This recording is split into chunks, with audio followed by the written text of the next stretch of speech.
See, the problem with you is you rarely exercise your self-discipline muscle. You just go with the flow. No backbone whatsoever.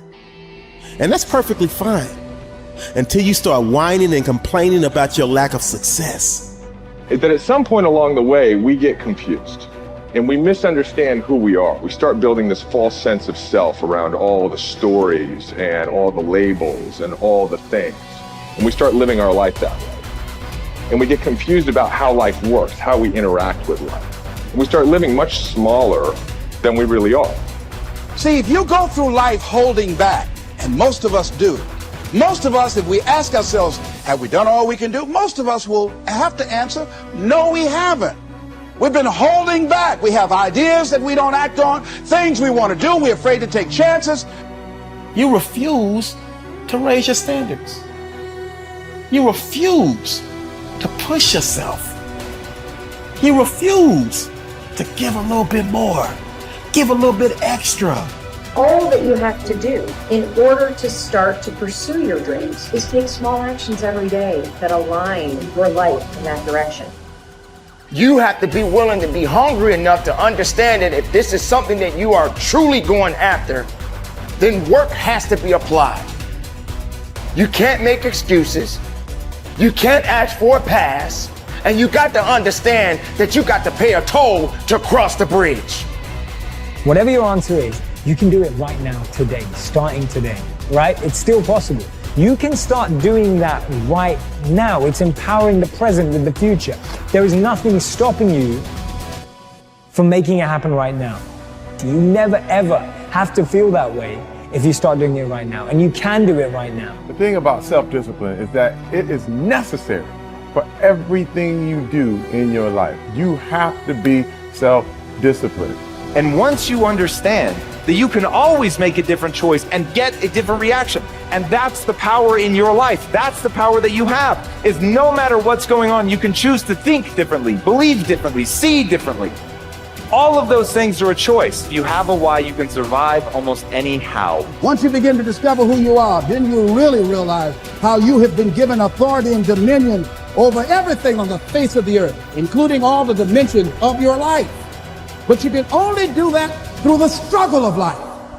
Get better, grow and learn and develop and live. Live in defiance of the weakness and in rebellion against the decay. Fight them as they creep in with their offers of instant gratification and immediate rewards. Fight them for every inch they try to take. Do not surrender any ground ever. When you commit to something, you require yourself to bring all of your disparate components moving in a single direction, united in a single direction. So it's a unifying act. And then once having been unified, well, then you can bring that unity to bear on a variety of different tasks. But you have to bring it together first. So, and that makes sense developmentally. You see children start out as a disparate bundle of motivations and emotions sort of warring with one another. And then they can integrate that into single games that they can play with themselves. And then they integrate that with games they start to play with other people. And all of that is integration. It's not subjugation, it's not repression. Not if it's a good game, it's integration. You want to get integrated because then you have all the horses that are pulling your chariot pulling in the same direction. And you're much more likely to get to where you want to go then, and also much more likely to specify a good place to go. So that's that's something else conservatives have to teach young people, which is, well, get yourself disciplined. Well, why? Well, not so you're a slave, but so that you could be a master. To use a terminology that you're not supposed to use anymore. But, this is in relationship to yourself, not to others. So, yeah, and to begin with, you have to accept an external master because you just don't have the wisdom to do that for yourself, or the ability or the opportunity often. Everybody knows this. They feel bad when they decide they're going to get themselves in good shape and go to the gym, and lasts like 3 attempts, yeah. And then no one's happy about the fact that they quit, and they berate themselves for it. And we know that we need to go through a disciplinary process, and we need to subjugate ourselves to a disciplinary process.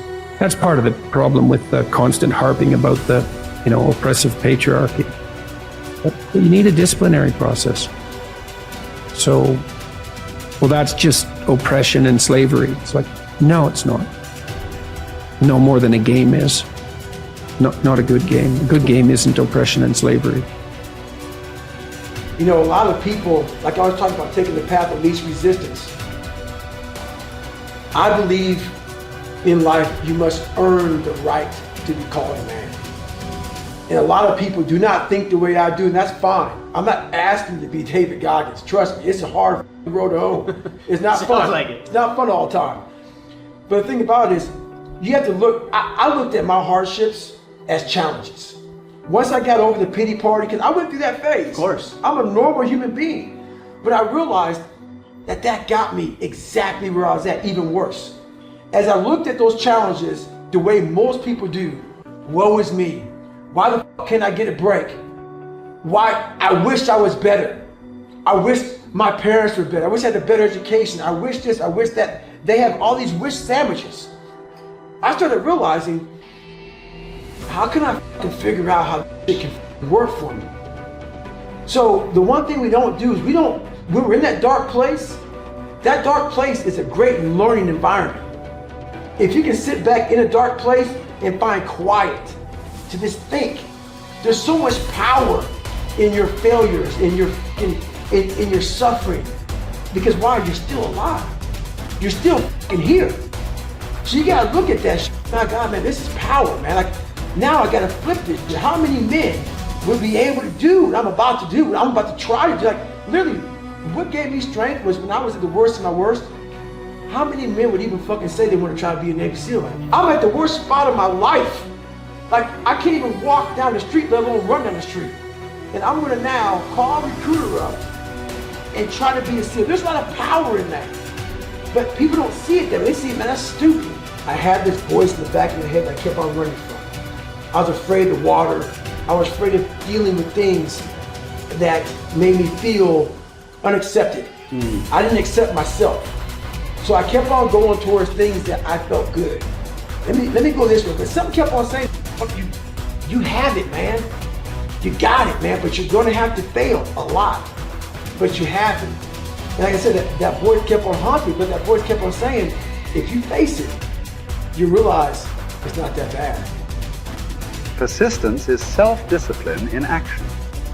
Your ability to persist in the face of all setbacks and temporary failures is essential to success in life.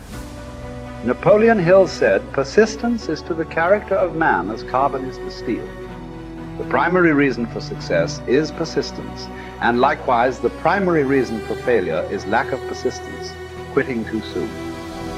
There is a direct link between self-discipline and self-esteem. Each time you discipline yourself to do what you should do when you should do it, whether you feel like it or not, your self-esteem increases. This, why there is direct relationship between self-esteem and persistence. Each time you persist and force yourself to continue on, even when you feel like quitting, your self-esteem goes up. Each act of self-discipline strengthens every other act of self-discipline. Every act of persistence strengthens every other act of persistence. When you discipline yourself to persist over and over, you like and respect yourself more and more. You become stronger and more confident. Eventually, you become unstoppable. Persistence is its own reward. Every time you force yourself to persist on a task, whether it is large or small, you feel happier and better about yourself. When you go the extra mile and do more than you are paid for, or more than is expected, your self-esteem goes up. You feel more powerful and in greater control of your life. In your career, when you go the extra mile, you put yourself on the side of the angels. The primary difference between winners and losers in life is simple. Winners never quit, and quitters never win. Your ability to respond effectively to setbacks, your level of response ability, is the measure of your readiness to succeed. When you experience a major setback or problem, you will feel temporarily stunned. This feeling is very much like a punch in the emotional solar plexus. You will be stopped for a few seconds or a few minutes. During this period, you will often feel discouraged or experience self-pity. You will say, "Why me?" However, it is not how far you fall that counts, but rather how high you bounce. Your aim is to bounce back as quickly as possible. Resilience in the face of unexpected reversals is vital to long-term success. Remember the warrior's creed: I will lay me down to bleed a while and then rise and fight again. Don't be surprised, shocked, or set back when things go wrong. Your best laid plans will often fall apart. Instead, expect disappointments and setbacks as a part of life. Take a deep breath, pick up the pieces, and continue onward